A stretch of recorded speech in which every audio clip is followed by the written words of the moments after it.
भगवान ने कहा, जन्म लेकर माता को कथा सुनाई। श्री राम जी कहते हैं कि जन्म लेकर माता को कथा सुनाई और आज माता की कथा आपको सुनाने आया हूँ। कौन सी माता? अति पुनीत गिरिजा के करनी, बिस्तर सहित कृपा निधि भरनी।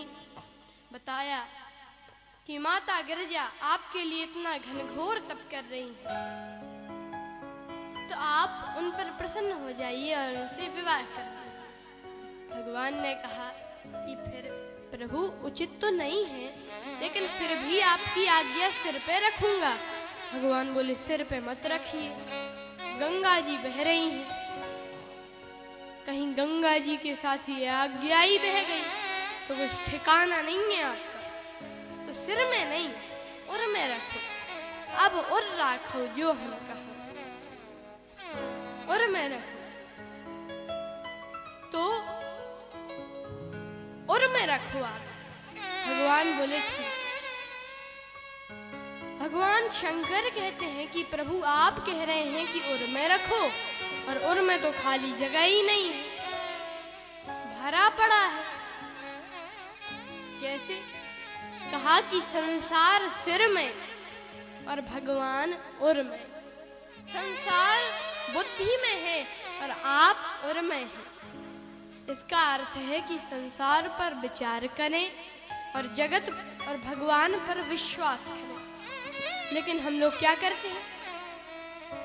जगत पे करते हैं विश्वास, तो फिर रोते आते हैं कि हमारा तो दिल टूट गया, हमारा तो दिल टूट गया। कहा कि किसने तोड़ा? बोले अपनों ने, घर वालों ने।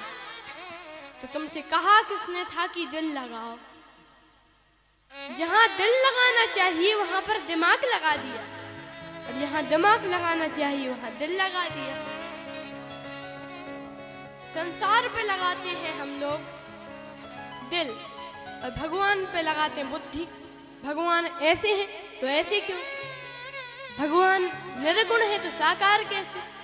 लेकिन अगर भगवान पर विश्वास हो जाए तो जीवन धन्य हो जाता है। शिव जी ने भगवान की आज्ञा मानी और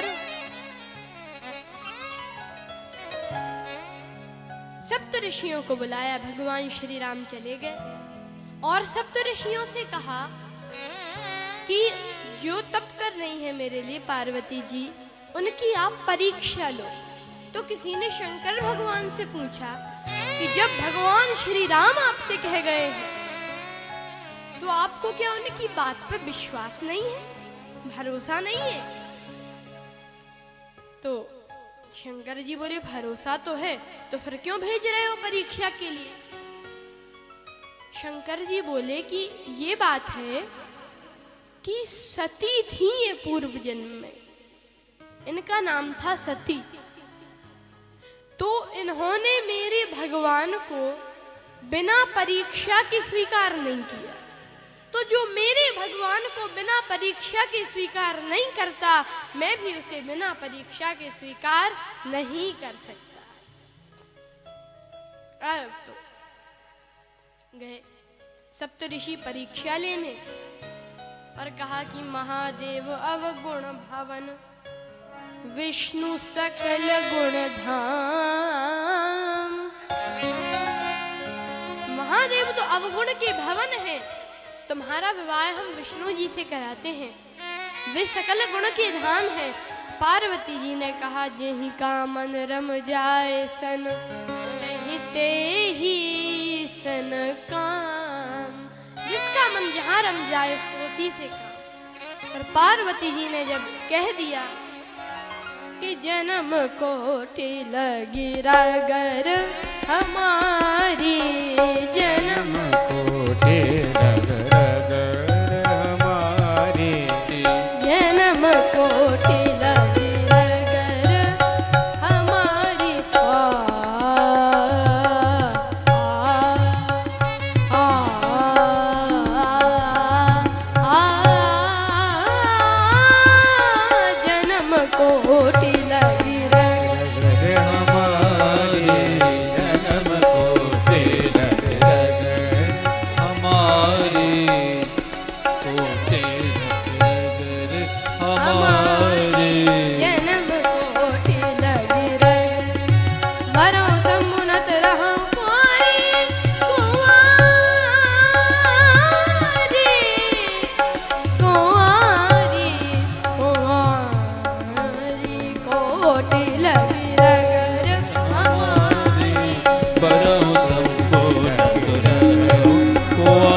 हमारी, बरों शंभु नत रहो कुंवर।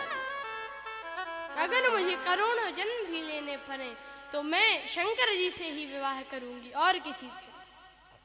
और जो ऐसा सुना सप्तऋषि बोले कि जय जय जय जगदम्ब भवानी। हे जगदम्ब के भवानी आपकी जय हो जय हो जय। और जो ऐसा कहा और सप्तऋषि शंकर जी के पास आए और कहा कि परीक्षा सफल हुई। अब भगवान शंकर ने जो सुना इतने प्रसन्न हुए कि समाधिस्थ होकर बैठ गए।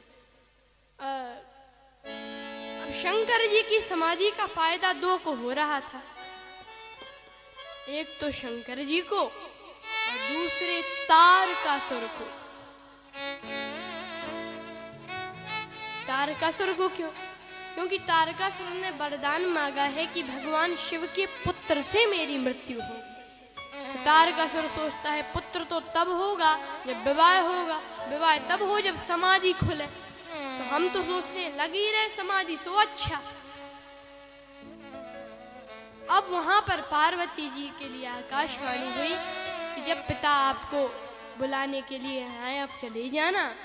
तो पार्वती जी अपने घर को चले। अब यहाँ पे देवताओं ने सोचा, देवता तारकासुर से परेशान थे, तो सोचा कि जब शंकर जी का पुत्र नहीं होगा तो उस तारकासुर को कौन मारेगा। तो शंकर जी की समाधि खुलवानी चाहिए। तो किससे खुलवाएं? काम का यही काम है। काम को बुलाया, कामदेव को, और कहा काम तुम्हारे लिए काम है। कामदेव बोला हम कामदेव, हमें कामदेव क्या है काम? समाधि भंग करनी है, बिल्कुल कर दूंगा। किसकी करनी है? शंकर जी की। शंकर जी की मैं नहीं कर पाऊंगा। इंद्र बोले मैं तुम्हें जाते हुए देखना चाहता हूं। कामदेव बोला ठीक है जाते हुए देख लोगे, लौट कर आते हुए नहीं देख पाओगे। अब तो ठीक है जा रहा है। गया तारकासुर, कामदेव गया शंकर जी की समाधि भंग करने। आम के पत्तों की ओट से शंकर जी पर चोट की। आम के पत्तों में छुप गया, फिर शंकर जी पे चोट की।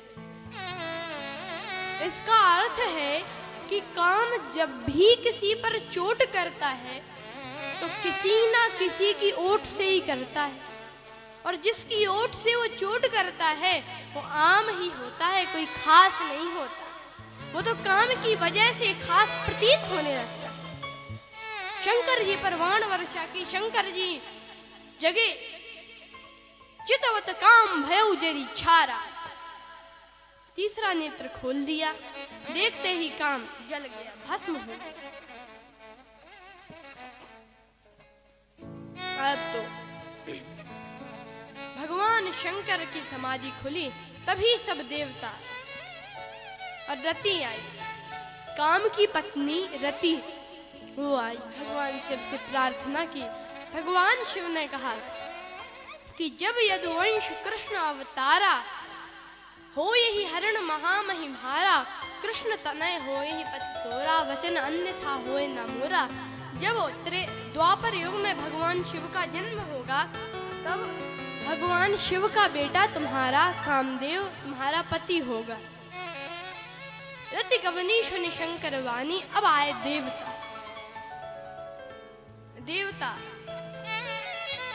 हाथ जोड़े देवता और प्रार्थना करने लगे